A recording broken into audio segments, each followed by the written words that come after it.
Hi everyone, welcome back. Let's write some more Leetcode today. Today we are solving count good numbers. So the problem states that a digit string is good if the digits at the even indexes are even and the digits at the odd indexes are prime. So for example, 2, 5, 8, 2 would be good because 2 and 8 are at the even positions, which is index 0 and index 2, and they are even at these digits. And at the odd positions, 2 and 5, which 5 is at index 1 and 2 is at index 3, they are both prime, so it's a good digit.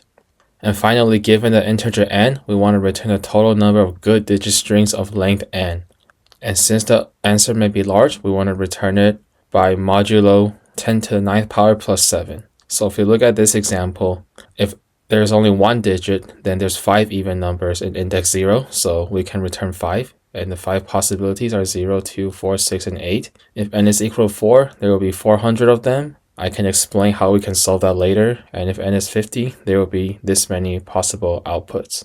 So now that we have seen some examples, let's get to how we can solve this problem. Before we get to solving the problem, we realize that for prime numbers, there are basically 4 of them, and for even numbers, there are 5 of them. So at every even index, there will be 5 options, and at every odd indexes, there will be 4 options. And to get all the combinations, we can just multiply them across. So therefore, the number of times we will multiply by 5 will be the ceiling of n divided by 2, and the number of times we will multiply by 4 will be the floor of n divided by 2. So for example, when n is 5 over here, if you divide by 2, take the ceiling, you will multiply by 5 3 times. If you take 5 divided by 2 and take the floor, which is 2, you multiply by 4 2 times. Because the constraint of the problem is super large, it's all the way up to 10 to the 15th power, multiplying the number of times one by one would not be fast enough. Instead, we will use something called fast exponentiation. If you don't know what it is, it's basically what this chart is doing, right? So if we want to multiply 2 to the 100th power, we don't need to multiply 2 100 times. Instead, we can divide it into sections. So 2 times 2 to the 50 is 2 to the 2nd power times 50. And 2 to the 2nd power to the 50th power is 2 to the 100. 4 to the 2nd power to the 25th power is 4 to the 50th. And then we'll keep breaking it down until we get all the way down here, when we can put this to the first power. And when we divide a number and it's an odd number, then we want to get one of the numbers put on the outside. So like for example right here, 25th power, it would be 16 to the 25th. That's what it derives to. But since this is odd, we will take one instance of it out, and then we can divide it down to 16 times 16 times 16 to the 12th power. So it's 1 power here and 24 powers here. And as you can see, rather than multiplying by 2 100 times, it has way less steps. So now let's go over this example real quick. As you can see, when n is equal to 12, we will need to multiply by 5 6 times and also multiply by 4 6 times because we're using this formula right here. And as you can see, we will break it down. 5 to the 6 is equal to 5 times 5 to the 3rd power, and 25 to the 3rd power, since it is odd, we will put a 25 on the outside, and then 25 times 25 to the 1st power because it's 2 divided by 2, which is 1, and the same goes for 4. And then in the end, we will multiply this by this, and then that should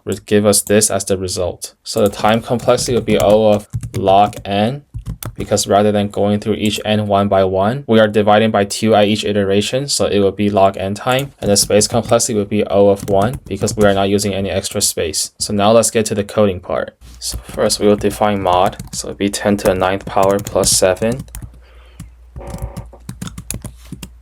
And now we can define our function, so we'll call it define, we'll call it multiply, mult, x, and digits.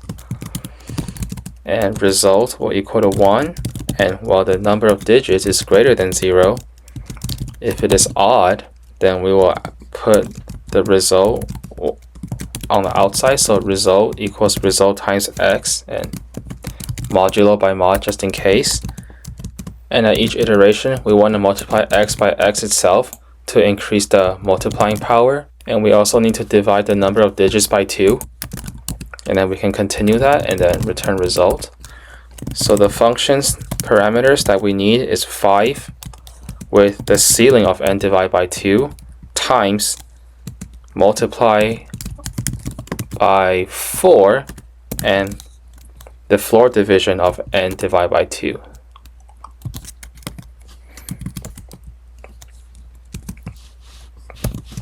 And then we need to modulo it just in case. and see if it works. Okay, perfect. Hope this was helpful. Thank you all for watching. If you have any questions or comments, feel free to leave it down in the comments section, and I hope to see you all again soon.